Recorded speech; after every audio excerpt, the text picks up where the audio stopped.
The Hog Sty is brought to you by TicketClub.com, your one-stop shop for live events nationwide. Whether you're looking for game, theater, or live performance tickets, don't sweat it. TicketClub.com has you covered.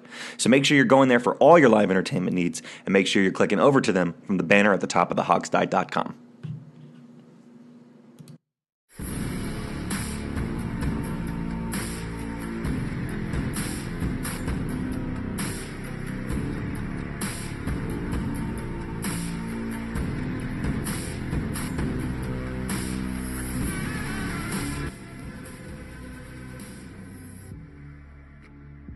Welcome to the Hog Sty, DC's unofficial leading source for all things Redskins in the NFL, brought to you by our friends at Ticket Club. Shout out to Ticket Club. How you doing? It's Saturday morning as we record this on March 16th, 11:20 in our nation's capital. Flurry of moves in the last week. We're going to cover it all right now, just as soon as I finish waking up. I got Alex Zeese, Steve Thomas, and Jamal Forrest here with me. How you guys doing this morning? Sean is our late riser in the crowd. You know, because I voluntarily get up at 7 a.m. on Saturday because I just can't help myself. He's a sociopath, is what we call that. And that's definitely not Sean. I'm hanging. I've been up for 4 hours already, so I'm fine. To be you fair, too, man. I have as well. To be fair for Sean's defense, he's also in the furthest away time zone. So, oh yeah, absolutely, yeah. It's a little bit early. Yeah. It's still sad though. But you know what? I haven't gotten the hang of after this many years. I'm still not gotten the hang of getting up early to do this show, getting up energy, but it's okay. Sean, I think slapping myself. You get to over 30, if you're not waking up at 8 a.m., you're just not going to wake up at 8 a.m. Yeah, I think you're probably right about that. Well, I know what's one thing will certainly wake me up, and that's probably talking about this insane flurry of moves that's happened over the last week. We've got lots of new players signed. We've got players cut. We got players going all around the NFL. So there's plenty of talk to talk about today. Anything exciting happened in your lives in the last week before we get started on all this stuff? Total silence.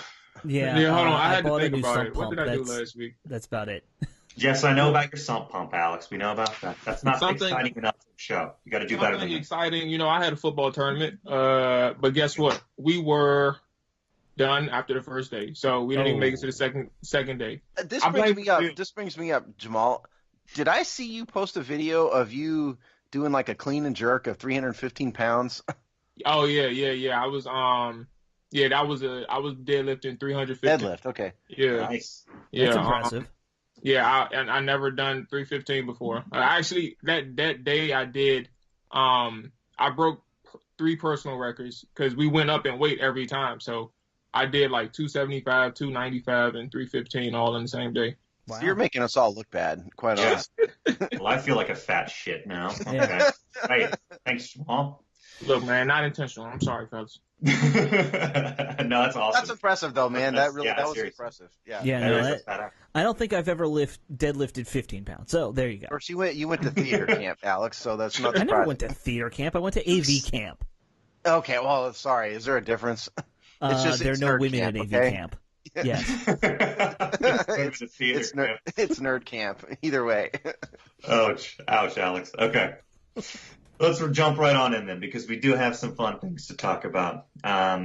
Re-signed a couple guys, got a couple guys. This is definitely where most of the excitement is this week. So, I don't know. It's tough to say. Who wants to throw out our first name? We've got one guy that's kind of re-signed. You want to talk Landon Collins first? Okay. Landon is the big guy. This is the one that's been talked about. He wanted to come here since he was coming into the league. This is most of the excitement, it seems, right now for everybody around the Redskins. How excited are you, 1 to 10 scale, to see Landon Collins finally come to this team? I mean, to me, it's about a 9. Yeah. And has nothing to do really with the reason why he's such a Redskins fan is because of Sean Taylor, and we're going to get to that. But for me, it's an on-the-field thing. I mean, for me, this guy is the best safety we've had since Sean Taylor. Objectively speaking, he's a 3-time Pro Bowler. You know, he's a tackling machine. He gets a bit of a bad rap in my view because some people who don't know what they're talking about say, "Oh, he's just an in-the-box safety," and you know that's somehow a knock. And what is the truth about Landon Collins is, yeah, he's better in the box. He's a run stuffer extraordinaire, but it's not like this man can't cover, okay? It may not be his strength, but he can sure as heck cover better than any safety we've had around here for a long time. So he's a huge welcome addition in my book, and it's going to solidify the defensive backfield for a long time if it goes well. It not just solidifies the defensive backfield, it I mean, the run stuffing thing is something this team desperately needed. They need somebody who can be that middle of the field guy who just comes up and beats down on the running backs because, we don't have linebackers who ever do it consistently. We finally have a decent D-line to, open up those holes for them. I think that's going to be a huge asset for us, too. People knock on it, but we need a run stuffer. Yeah, and Swearinger was kind of filling that void. Yeah, and at the very least, you can expect he stabilizes the defensive backs, specifically the safety position. But at the very least, he can be a building block if it's not set right now, because you really don't know who's going to be playing alongside of him right now. You do have some people that you can look into, your younger safeties, but for a fact what Landon Collins brings to a table to the Redskins defense. And then work from there. I mean, he's obviously everything works from the front end and back end, but he's just somebody you can look into. It's like, he could play both. He's an interchangeable safety. But if you can also have somebody who has that range, who can be your Earl Thomas of your defense, and you can have Landon Collins focus on everything else, it's great. So, if they could find that safety, I would be all for it. Just so you can have a solid and respectable pair safety moving forward with Landon. The big thing to me is the age. He's 25. He will be here for 3 to 6 years on this contract, or who knows how long really. But ideally, you can build an entire defense around a very good, strong safety now. And this team needs a guy like that to be the face of the defense going forward, because Kerrigan's 30. Norman's 30. They're both in, the last or second to last year of their contracts. Yeah. This team kind of needs to reshape itself on defense, and now with a bunch of talent on the D-line and Landon Collins and all these guys are under 25, we're kind of getting an idea of what the defense should look like for the next 5 years.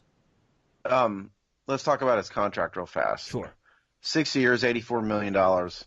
$26 million guaranteed at signing, and the thing that kind of is keeping his cap hit down is that it was only a $15 million signing bonus, which is prorated over 5 years. So it's he's only got $1 million base in 2019, and so his cap hit this coming year is only $4 million, which is the prorated signing bonus plus the base. So and it goes up significantly after that.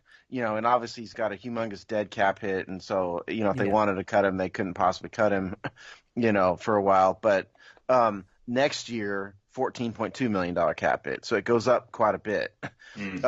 There is a 2024 roster bonus of $6 million that vests next year, meaning that this is the type of contract that they're going to be locked into essentially for a while. Yeah.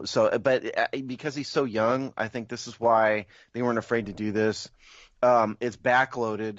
What Eric Schaefer did here is allow them to bring in an elite multiple-time Pro Bowler without a huge cap hit this year. The price to pay for that is that some of this money comes later, and they're basically essentially locked into it, the dead money and so forth. So that's the price to pay. So if it went horribly wrong, which I won't think it would, but if they went horribly Alex Smith level wrong, the Redskins would be in trouble, but it's a price you got to pay, I guess. You got to do it sometime with some players. You've got to do it. You've got to commit when they're young. So you have to have your what is it that McClune always said? You have to have your 5 blue chip guys on the roster to really contend. This is now you have a blue chip guy. I think Scott McClune is actually talking about Pabst Blue Ribbon, not there's football. that. But fundamentally, that's he took that whole concept from Wolf, and that's how you build a good roster. You have to have those players who are the focal point. So one of the things that I've been thinking about these last couple of days, and it boggles my mind to say this, but in a sense, it's kind of true. Or it can be true. We have to see how the rest of the offseason unfolds. But is it the case, or may it be the case that Dan Snyder may have saved? And I don't want to jump over a cliff with this. I'm just asking a question. But is it maybe the case that this signing is an example of back in the past we didn't have a vision. I'm talking about the 2000s. We didn't have a vision. We didn't know where we would what we were doing. We were just signing names because of the sake of their names and star power, et cetera, all that. But you get a safety and a defense where you know you have building blocks. You make a splash move like this. He is a key for the foreseeable future. He is going to be a key piece to this defense. Is it the case that Dan Snyder may have went back to his old ways at a really good time for this team? Because if it was up to Bruce Allen to make this type of move, would you have really counted on him to make this type of purchase for safety? I think that they just got lucky here more than anything. Okay. Landon Collins is a guy who made it known going all the way back to like the combine that he was a Redskins fan and he wanted to be a Redskin. And he even said in his presser that he was telling James Andrews, to tell Dan Snyder, because James Andrews is one of the Redskins team doctors. And so I think more than anything here, I think this is like the supermodel knocked on your door kind of situation, more so than they had a plan, or more so than this is like Dan Snyder going back to his old ways. I think they almost literally, the guy fell into their lap. Okay, well, so let me clear. I didn't necessarily mean a plan as in this is like I'm talking about like they have their pieces and they know that they needed a safety. But at the same time, they had to make the move. Like Landon said, if the money was right, he'd consider coming to the team because obviously he wanted to play for the Skins, but he also wanted to play with his old teammates from Alabama. But why would he come here if the money isn't right? First thing they did, I don't know who made the offer, but I know, Dan Snyder was obviously involved with this. We know that to this point. So I just feel like moving forward, you have these certain pieces on all three levels of the defense. And it's something that I felt like if Dan Snyder wasn't involved with this and left it up to Bruce to make a decision again in the offseason or make these his typical signings, I'm not sure he would even have came here because of the simple fact that I don't expect Bruce to make that spend that type of money in free agency. He's basically saying Dan is less stupid than Bruce. And basically. More willing to spend on a that's what I'm saying. He's more willing to spend, and it just brings out the. I mean, it's the old Dan Snyder, but I think it's at the perfect time. It makes the perfect sense. You didn't insult Landon Collins on your first attempt. You went out there and you made sure you brought him in. And it's a good point. And the old Dan Snyder would have signed someone who's 35 and given him a huge, so maybe he's learned. I think there's a combination of luck and, you got to get credit where credit's due, man. I mean, they made a good move here. Dan Snyder was involved. We know he was involved because Landon said he was involved and said he was at dinner with the guy the night before he signed. So, credit to him. We all hate him and all that, Dan and Bruce, but they did a good thing here. What can you say? No, yeah.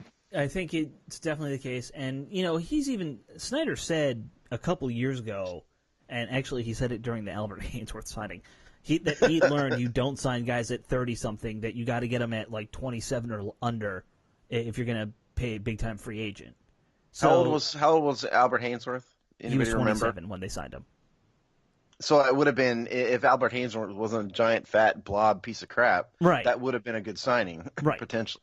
But that was his point at the time. And let's be honest, a lot of fans wanted him to sign Albert Haynesworth at the time, Oh, yeah. Sure, at the time, people were clamoring for it. Hindsight being 20/20, no, but... so I think Snyder learned that lesson. He's just they've not been active in the, signing big-name free agents. In the last 8 years.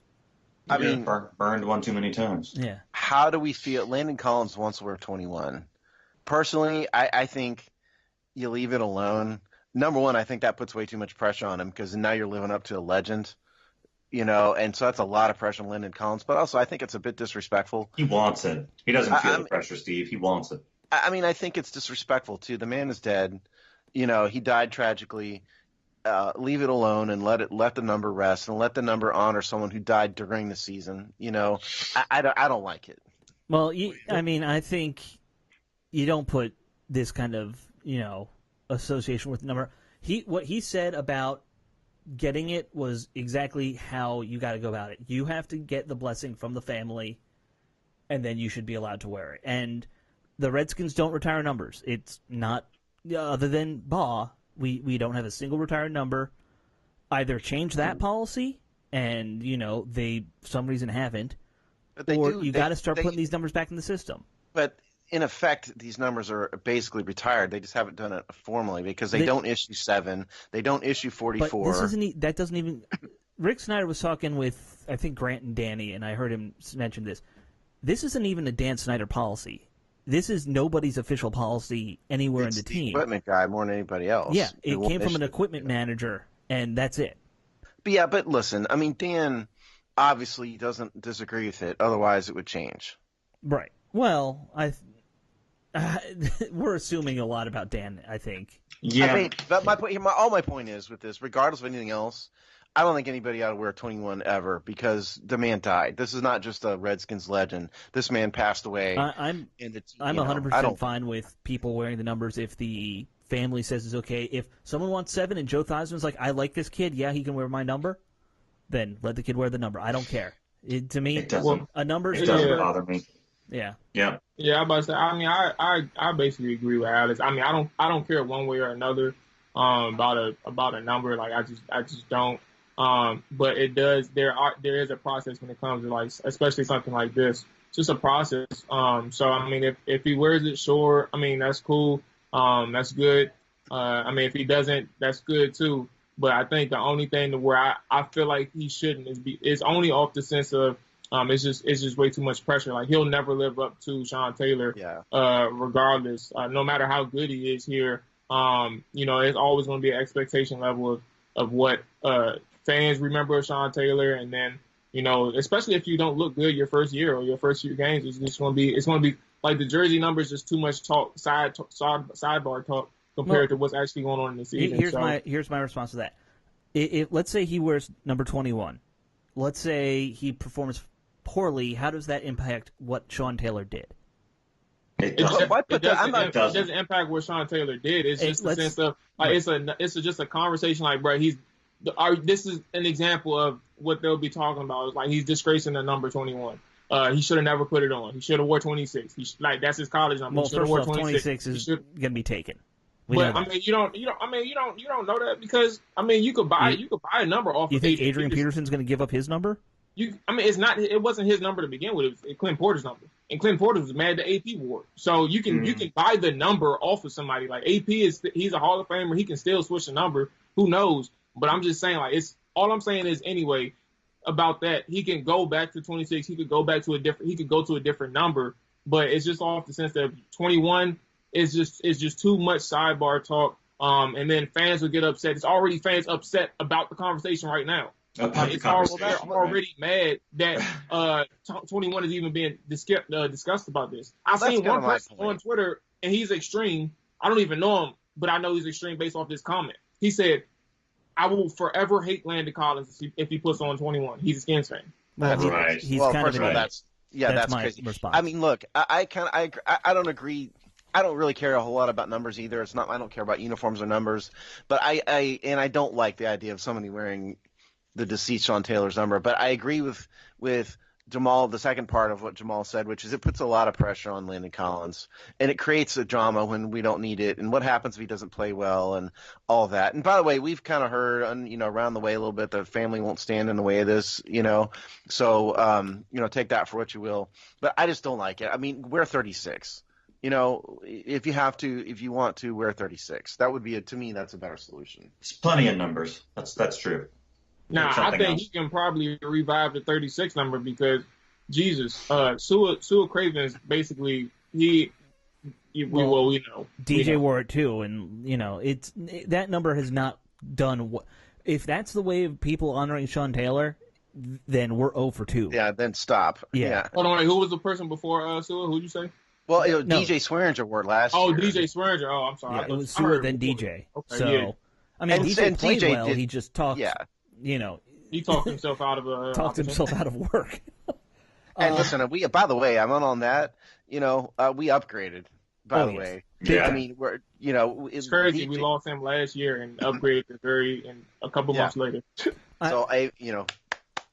My point would be the Redskins' unofficial policy should change. It should either be you retire these numbers of guys that you really care about, or they got to go back in. And I mean, the ones I think they ought to retire 7, 28, 81, 49. Which Charlie Taylor? What's 42 was Taylor. 42. Sammy 9 Ball's for already Sonny. 9 for Sonny. And 21. I'm assuming you. And 21. Did I say 44? That'd be the other. Riggo would be the other Riggo, one. Yeah. See, the problem is you just retired like what? 7 numbers? There's teams that have like 10 numbers retired. The New York Yankees are like literally running out of numbers. Well, but we can retire baseball's also a smaller roster.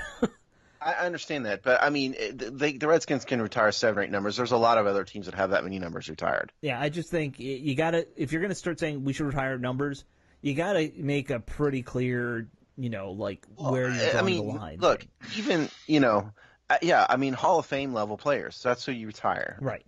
Plus Sean. Yeah, Sean clearly never gonna get in the Hall of Fame just because of dying too young. Yeah, but probably would have. Sure. All right, well, let's move on from numbers, fellas, because we had some other signings that are pretty cool to talk about. Oh, can I just say one more thing about Landon Collins, not about the number stuff? Absolutely. I think he talked himself into being the leader and the face of this franchise in about 6 hours.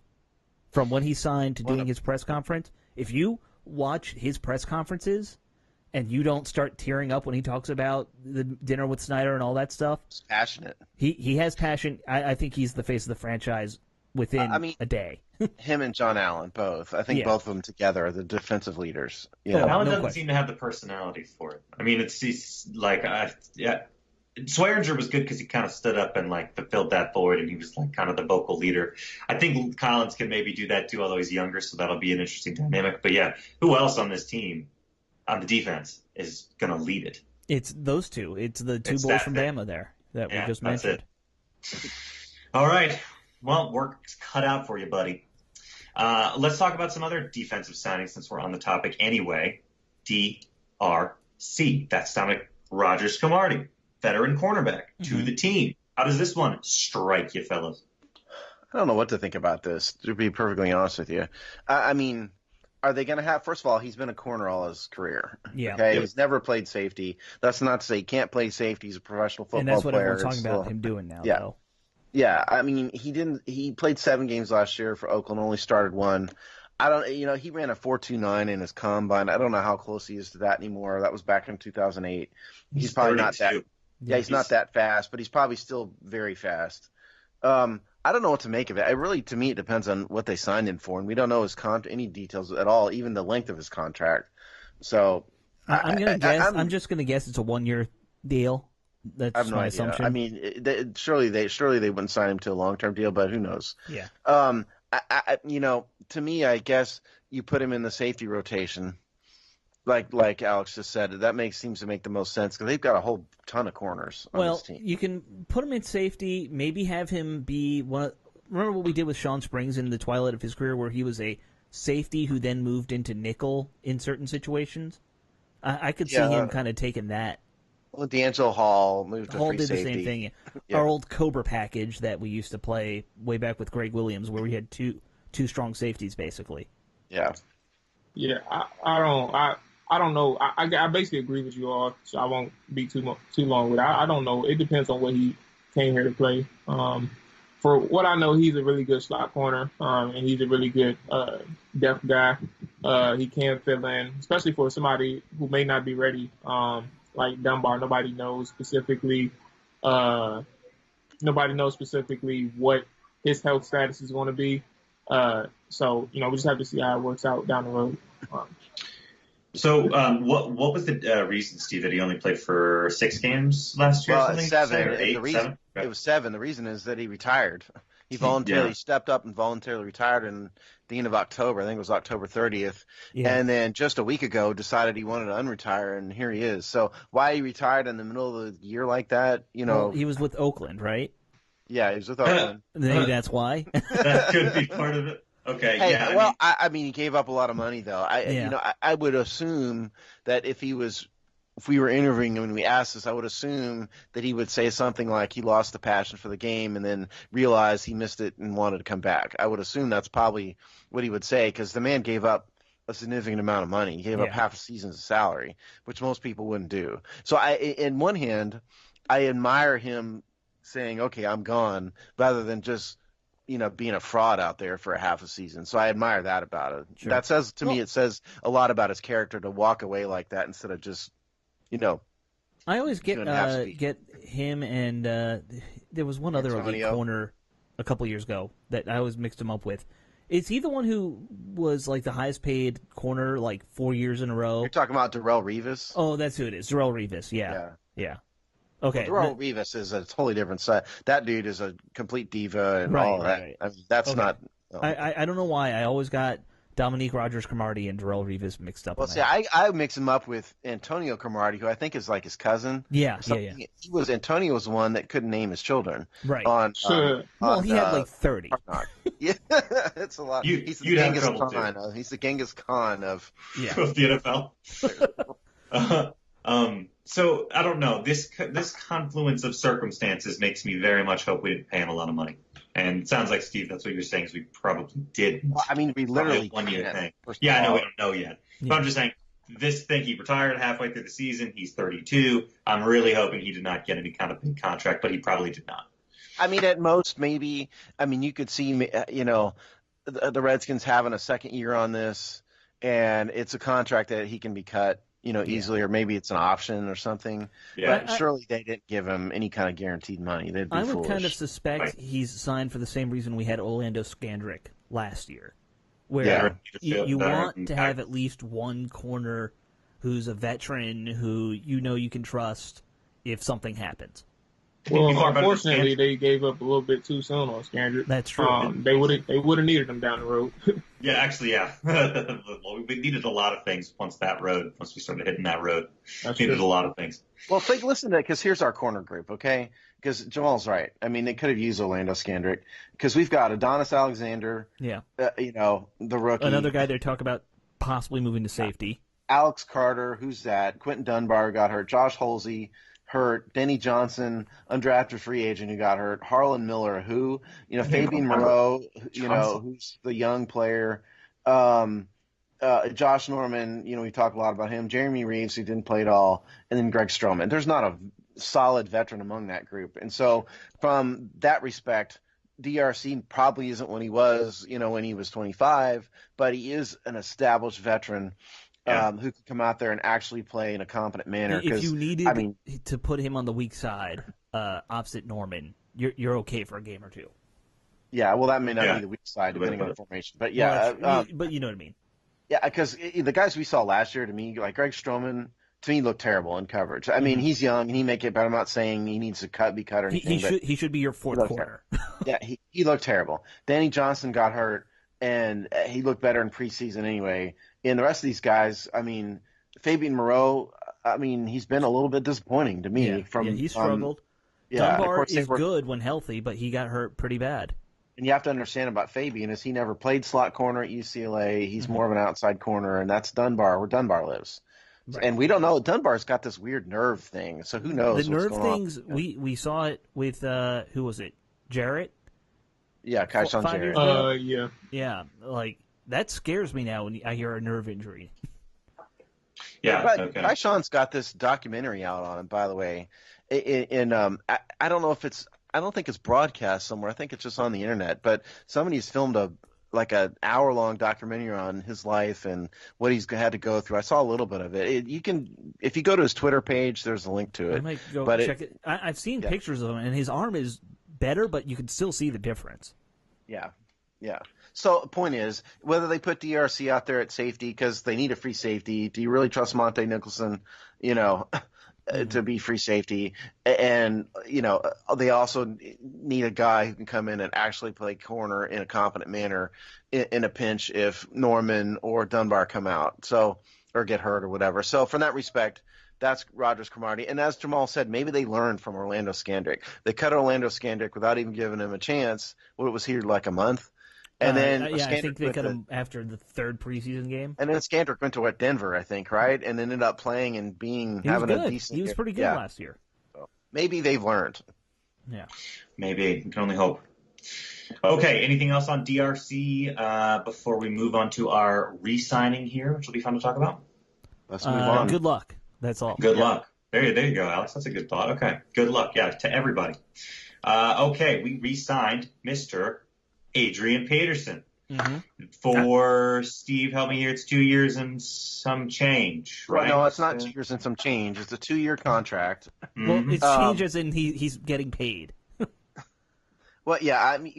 See, there's an option. Okay, there's an option involved, but the bottom line is, it's a 2-year thing. It's the total value now is $5,030,000. He's got a base salary this year of $1,030,000, cap hit of $1.78 million, along with a bonus. A bargain price. Yeah, and then next year in 20, it's I lost my spot on the that'd be $3 million left or so. Yeah, next year is $3.25 million in 2020. Yeah. So and his dead cap's only $750 next year, and so he can be cut. Not hopefully he wouldn't. I think it's a great move. I don't hate it. Yeah, I don't hate it at all. I think it's a great move. Darius I Guice thought the initial price they said was $8 million over 2, and I was like, that's a bit much. But Josina Anderson said that, who is the ESPN analyst, said that Peterson called her on the phone and said that he had re-signed, and it was 2 years, $8 million with incentives. So there's probably incentive, like playtime incentives and stuff, is what Peterson was talking about. Gotcha. But his contract now is a $5 million contract, $5.03 million, with a cap hit of $1.78 million this year. That's right. So if he gets 1,000 yards, he might get a bonus, that kind of thing. Whatever the numbers, who knows, or playing time or carries or something.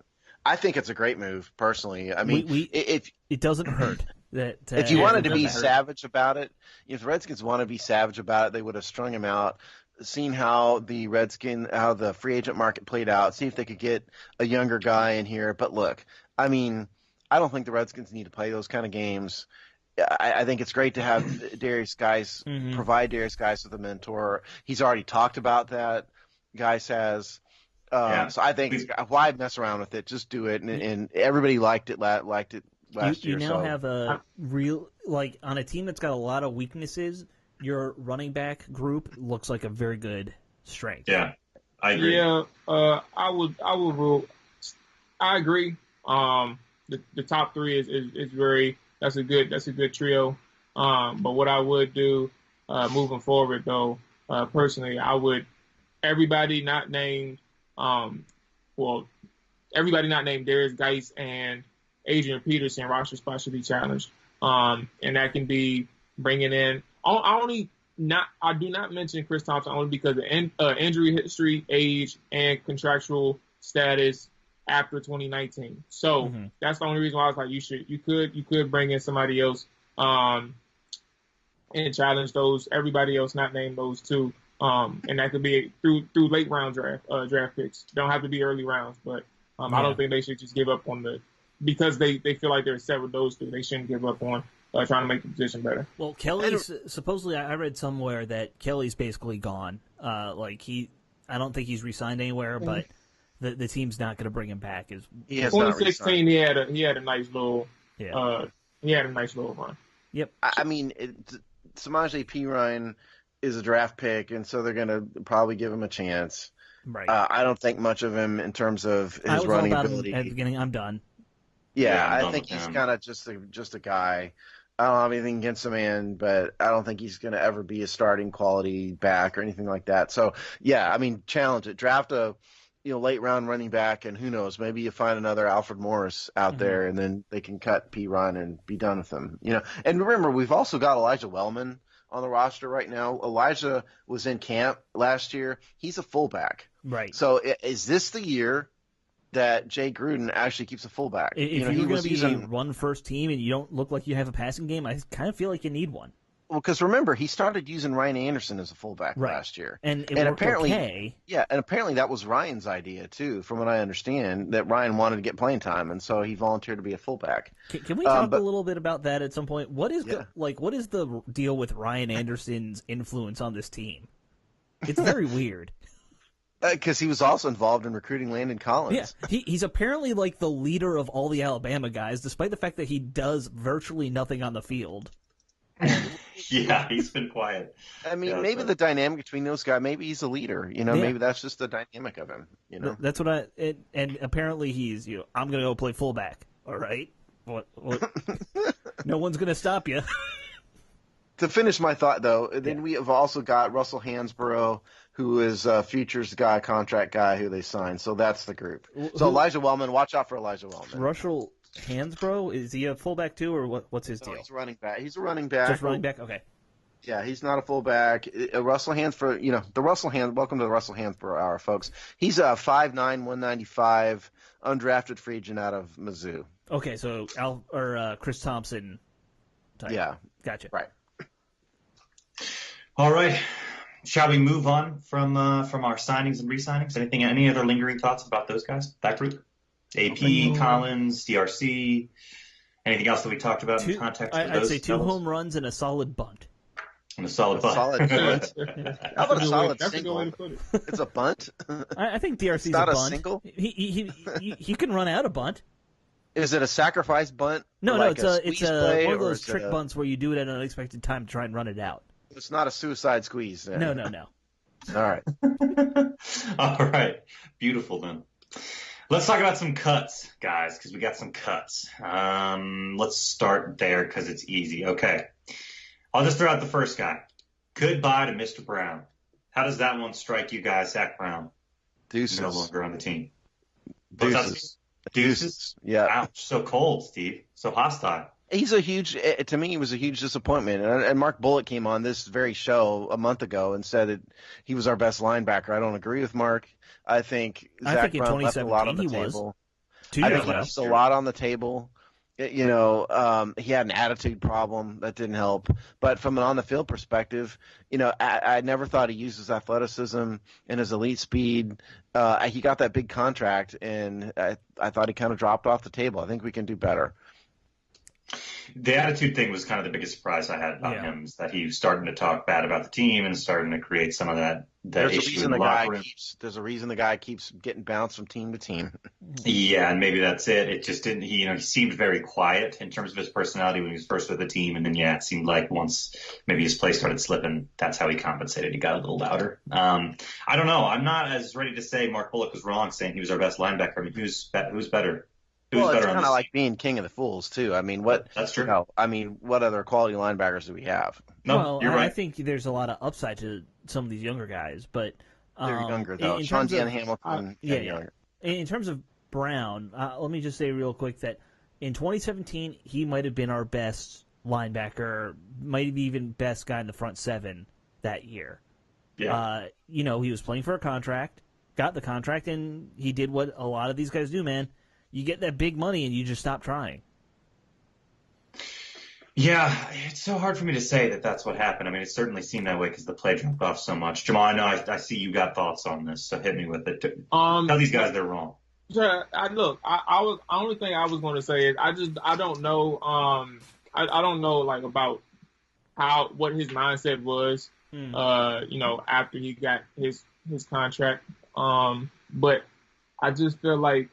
I feel like Zach Brown was a player who, he played really good in 17 and just essentially, matter of fact, he played good in 17 and he played good early on in 2018. Mm-hmm. And essentially, when they started getting exposed, they had a few weeks on film and it really started with the Indianapolis Colts game, and then the Saints game and Falcons game just did a number on these guys. When you face certain offenses, they just started to look bad. And once that rolling ball of momentum, ends up affecting these guys and pressure gets to their head in ways they didn't expect early on because of how well they started, it kind of bothers them. Right. And Zach Brown just wasn't – he got exposed for something that, essentially took him off the field completely. And, it's going to be hard for him to recover, honestly.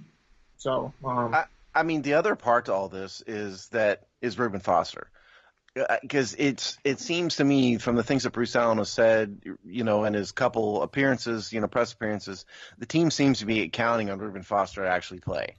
Yeah. Or at least they're hoping or something. And Reuben Foster is Zach Brown's better replacement. Reuben Foster is going to be the guy to play the weak side pursuit linebacker. So I think whether right or wrong, because I still think Foster's going to get suspended for a few games. Right or wrong, I think that's the play. And so they're okay with cutting him because they think Reuben Foster is going to come in. And even if Foster gets suspended for 3 games, they can probably get by and throw like Sean Deon Hamilton out there and probably be okay. Well, and so I think that's probably the thought process. The thing you see a lot of the beat writers saying is that the vision that the front office has is Foster and Hamilton being the team. Long term, absolutely. Both of those, because Hamilton is your middle linebacker. But they're both kind of smaller, speedier, weak side guys. No, Hamilton is not. Hamilton is Hamilton is going to play the Mason Foster role. They already had him doing it. I think. You don't think so, Jamal? I think that's the plan. No, I was thinking out loud. I'm sorry. I don't know about who would do it. But the only thing is, it would depend on what they're capable of doing. Essentially meaning, because I remember before 2017, we were worried about who would fill the role. I'm sorry, somebody's sitting here calling me. But who would fill the role of the play caller, right, for the defense?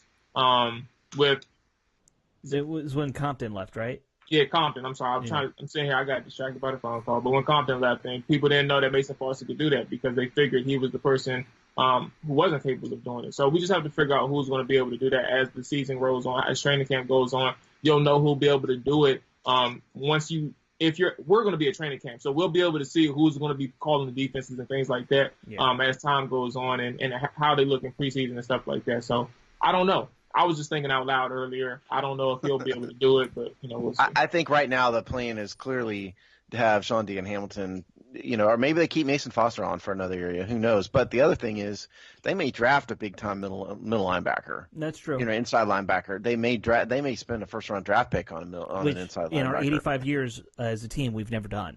I did that study a while ago. Yeah, the it's highest all we've ever on drafted a linebacker, inside linebacker, is second round. Yeah, we published all that a year ago. Yeah, a year ago it's out there. But so that's all possible too. So I think that's probably why Mason Foster is still on the roster. It's a little bit shaky. They don't quite know what they're going to do. Mm-hmm. The fans want him gone so bad. At least the guys we deal with all the time. Yeah, it's frustrating seeing that, to be honest with you, because I don't like. I get that Mason Foster, for what it's worth, he's slow. Sometimes they blamed him a lot for the coverage issues. And most of that is fair.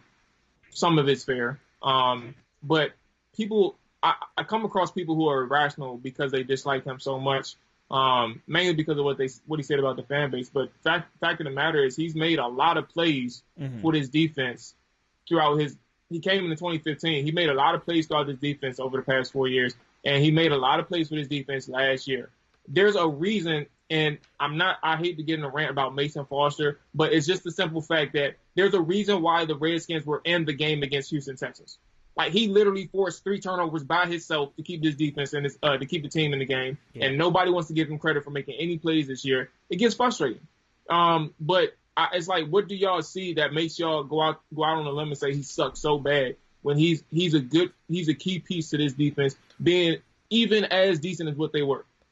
There's a group of fans out there who are completely irrational about Mason Foster, and they've been incredibly rude to him personally. And I realize, yes, he said some things, or wrote some things online that he shouldn't have about the fans, and you can't excuse that either. No. But these fans have gone, some of y'all out there, and it's not everybody, it's a small group of people who who have lost their minds about Mason Foster. Everything he posts on social media, he gets just like a ton of hate mail about it. It's crazy. It's ridiculous. It's almost and some of y'all fire Bruce Allen thing. Some of y'all need to get a life. Really and truly. I mean, if you're that mad about a football player you don't know, and this is just your recreation here, you're just a fan watching football and you hate these guys, you really need to get a life, I think. I think there's a difference between also guys who I see who are like, I can't wait till he's gone, and they just type that on Twitter. And then the people who also go on his Facebook account or his Twitter account or his Instagram account and write hateful things directly at him. And when he's and they're doing it when he's posting pictures of his sons and stuff, and right. It's just y'all. If you're that's doing totally it out to of bounds. him there, that's awful.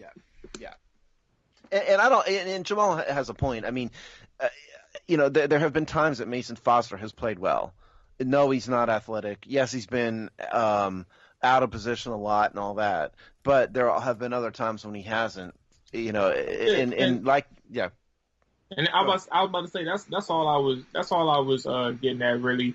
It's just the simple fact that even if y'all think he's a bad player, or he's a poor player, or he's just somebody who's deficient, who has some deficiencies, still be rational about the conversation. Yeah. So that's the whole point of bringing that up. Just be rational. He's not a trash player. He's not somebody who never did anything. He's played well at times, and he's also a reason for a couple of games like alone. Specifically, one game that comes to mind where he literally kept this team in games, and that's basically what I'm getting at. Yeah, sometimes fans make other fans look bad, Yep. Yeah. I mean, like if you guys, this has nothing with the Redskins, but last weekend Russell Westbrook got into it with a fan on the sidelines at a Oklahoma City Thunder game, and I mean, no, Westbrook's wrong, and you should never interact with the fan. But at some point, there's a line that fans shouldn't cross. And to me, when it's related to the Redskins and Mason Foster, it's don't attack. Criticize him. Criticize him about his play. Fine. Don't hate guys you don't know. Yeah, and don't attack their family. Yeah. Amen. Yeah. Amen. Family stuff. Let's get back to the guys that were actually cut, though. Okay. Yeah. We can do that. Zach Brown, Stacey McGee is the other one. Yeah. And McGee. Well, is anyone shedding tears over that one? No, McGee kind was of saw apparently it coming. Yeah, but McGee was apparently a stabilizing force in the locker room. We've heard somebody said that on this show. Matter of fact, maybe it might have been Rick Snyder. I can't remember, but somebody said that on the show. But I mean, McGee's problem is that he was just too expensive. Yeah. If he had a smaller contract, he might still be around, I think. Well, he was brought in when our D-line was at its worst to kind of be that nose tackle and stabilize the leadership, like you said. He did it for a year, and then we started drafting defensive linemen, and we're okay now. So, and his contract was always too big, though, is the problem. Yes. Yeah. Who we talking about? I just Stacey McGee. Oh yeah. I agree, and no further comment from me. Jamal's I not feel going to bad make for the a case guy. for McGee. I'm not either. Right. Yeah. Here's the defensive line group. It's post Stacey McGee, Jonathan Allen, Caleb Brantley, who's on a min contract deal, Matt Ioannidis, Deron Payne, Tim Settle, and JoJo Wicker. And Alex, I don't know if you and Matt have worked out your prenup yet or not. But his cap hit is. Do it, Alex. He's got a $2 million cap hit, now, and his contract's up at the end of the year, so they're going to have to re-sign Matt Ioannidis. Yeah, and that's a whole contract. Conversation that I think some fans need to, or I guess someone in the front office really needs to have, because when he plays, Ioannidis might be the best defensive lineman out there at times. He's surrounded by Allen and Payne, who free him up, but if you look at the number of sacks and the number of tackles he gets per snap versus them, he doubles them in a lot of categories. So now, is Matt feeding you these things to say? No, when you're laying there I'm just big enough of a stat geek where I look at those things. Hey, when we drafted him, I said he was going to be fine. I didn't think he was going to be anything more than a rotational player, and I think he's worked out where you'd be kind of foolish to let him walk at this point. He may get a huge offer. Who knows? Yeah. Well, maybe the Redskins should at least try making him a huge offer. Well, yeah. Of course, so the bottom line here is Zach Brown, sorry, not sorry. Stacey McGee. Thanks for your service. Yeah, exactly. Yeah. Good luck to both of them, wherever they go. Sure, I don't Unless wish it's Dallas, then F them. Yeah, and then I don't wish him ill will at all. The only guy I've ever not been upset about who went to Dallas is Alfred Morris. I cannot get mad at Alfred Morris for any reason. Yes. We were all just too heartbroken over that happening to be mad. Yeah. Okay, let's move on because we had some other people released and they did go to other teams. So let's just jump on into that. Let's see, I've got 5 people on the list. You guys remind me if I missed anybody, but we can start with maybe Mr. Crowder. Yeah, none of these guys were released, by the way. They were all free agents. All free agents, so yeah, okay. So they just went elsewhere. So Crowder to the Jets, right? Correct. Crowder to the Jets. Yeah. Now, this is the one that I regret seeing the most because you guys know I've been a Crowder fan since we signed him. or drafted him.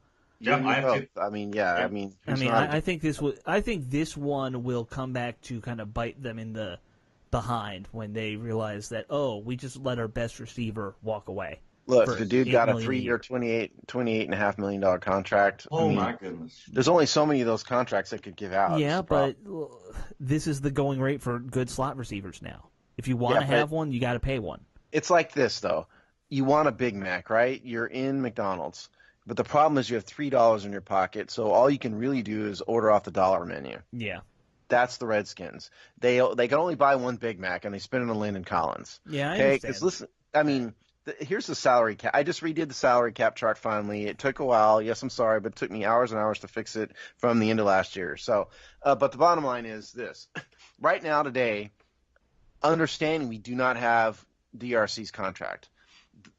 We've got about $17 million in space under the rule of 51, meaning the top 51. If you count, if you do it under the full cap, it's about $6.9 million. But if you account for the rookie pool for us this year is about $8.4 million. Right. So that puts us down to 9-ish. No.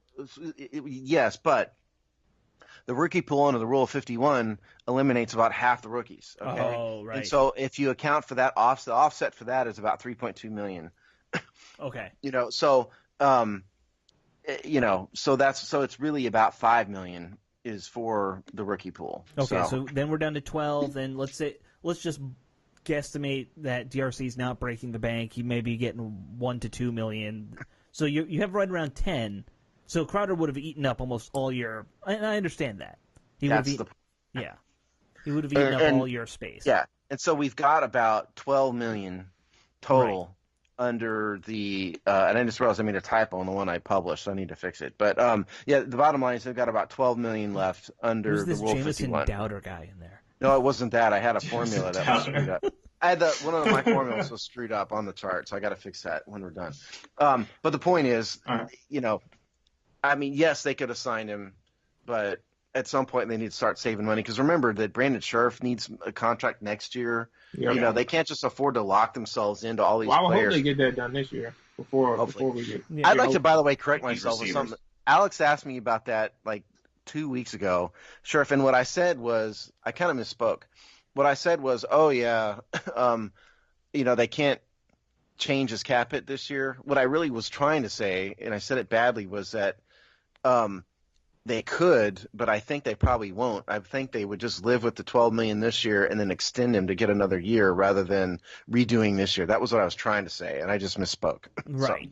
So, I understood what you meant. I mean, technically, you can redo his contract and he could agree to taking less than 12, but why would he do that? Why would you do that? And you also want to get the extra year out of him. So what I think is going to happen is they would just tack 5 years on to – but anyway, point is, I'm sad to see Jamison Crowder go. Yeah. He was our best receiver, but it's just at some point you got to stop spending money. You got to shop off the dollar menu. Here's our wide receiver group. You guys ready for this? This is exciting. No, this is going to hurt. Okay, this is going to be in alphabetical order. Jihu Chesson, Robert Davis, Josh Doxson, Darvin Kidsey, Trey McBride, Trey Quinn, Paul Richardson Jr., and Cam Sims. That is currently, as we speak, our wide receiver group.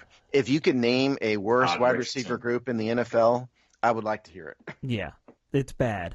That's pretty rough. Yeah, because of that, Robert Davis is coming off of IR. Josh Doxson is a bust. Yes, he is. Trey Quinn is coming off of IR, and Cam Sims and Paul Richardson all coming off IR. Right, and it's the year of Paul Richardson. You have two guys. I don't think you have a single receiver there who's broken 1,000 yards in a season. No, you don't. Let's move right on from this. Jamal had a point to say. We cut him off. I want to hear us. No, it's fine. I was just going to say, and there's a reason why if you were to trade for a receiver, that quote-unquote splash move that has been the talk the last couple of days, that wouldn't stop you from picking up another receiver through the draft. Like, you are in desperate need of perimeter assistance.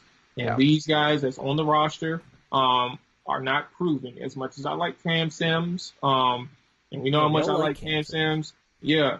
And as promising as a prospect, Paul Richardson is in terms of what he can bring to the table, a lot of these guys are unproven. So you don't want to just settle after if you make a trade for a receiver you still have more opportunity to get somebody in the draft. You have to bolster this receiving core. Now, I can make a theoretical counterpoint to that. Go ahead. And my little point would be that you don't know who your quarterback is. If you don't know who your quarterback is, what your quarterback likes to throw, what route trees he's best with, it doesn't make too much sense to overinvest in a wide receiver yet. Alex, that's I don't know who he is. We know if who you he have is. receivers in place, it's not going to stop you from. First off, these guys that you have are not even. They're short term. They're not even a long term type deal. So, you can move on from a quarterback that's on the roster now. You can move on from a quarterback and easily replace them with somebody else who can, work with these guys. I think the dumbest argument.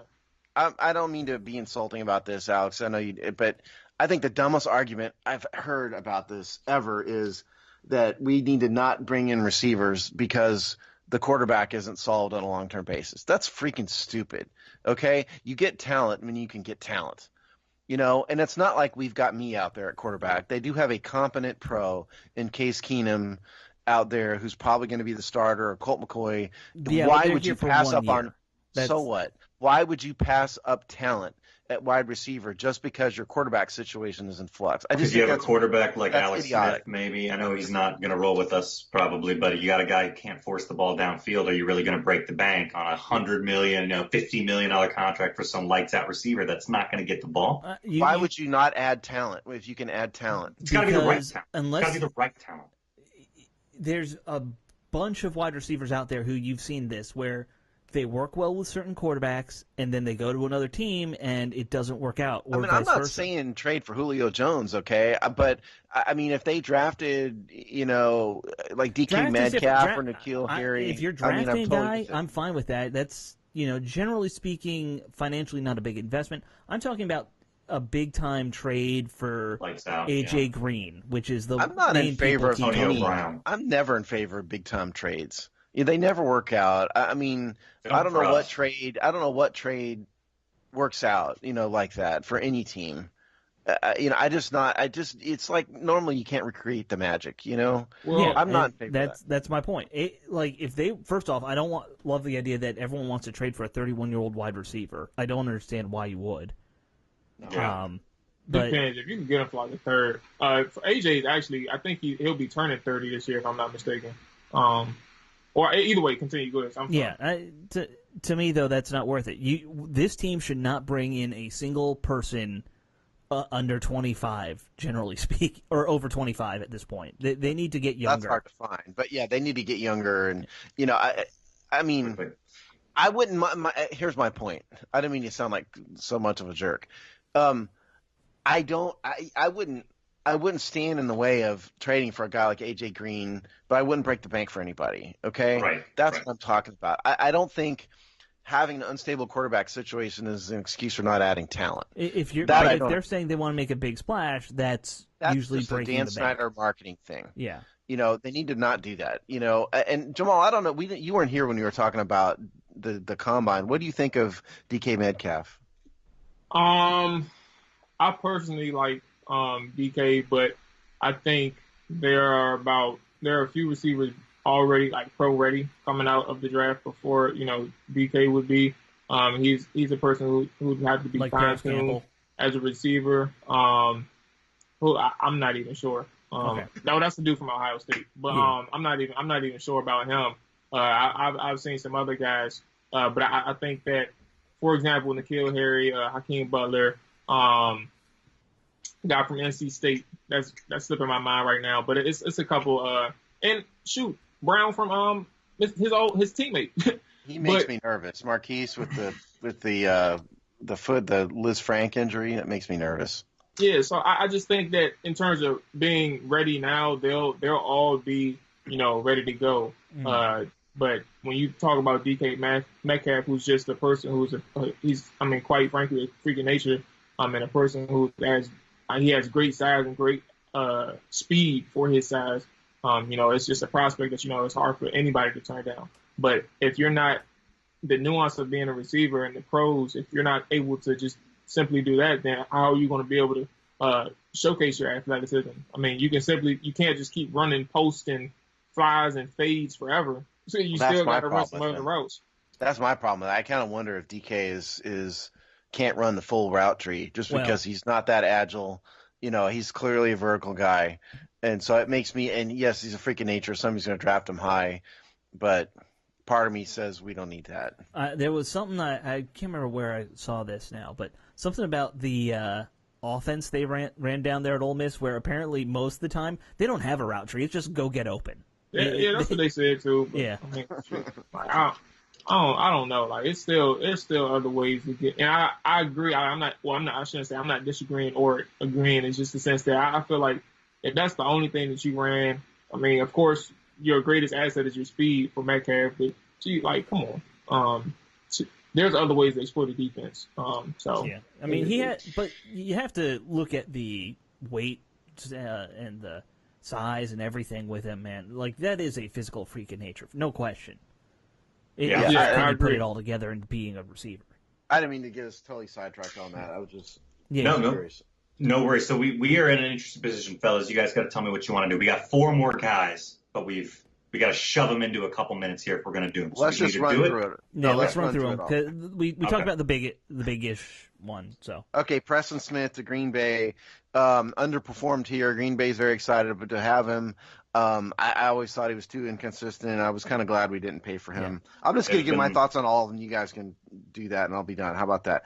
Ty Nsekhe to the Bills. It was going to happen. He's a starter quality. We weren't going to pay him starter money. Happy for him. He finally got his big payday that he's been deserving for far too long. Exactly. Ha to the Bears. That one hurts. I think they could have brought him back. They're excited about that. They paid him, $3.5 million. He seemed to not want to come back here. It sounds like. He said he wanted to win a championship. Yeah. So yeah, clearly we know where he was at. Yeah, and then Mo Harris to the Pats. They'll probably turn that dude into, a 1,000-yard receiver. Yeah, probably so. Yep. So that's my thoughts. You guys give your thoughts. So, Preston Smith, same thing with what Steve said. I think I'm not going to pay for inconsistency. No matter what his potential is or what it seems to be, the point of view or perspective on it. They can pay for it. And if he does well, that's good for him. But as far as the Redskins who had him for 4 seasons, why would you pay for another? Why would you pay for an extension or even franchise him when you've seen him for 4 years and you know what you got? Yeah. If he flourishes elsewhere, that's cool. But just the other 3 right quick. Ty, good for him, good for the money.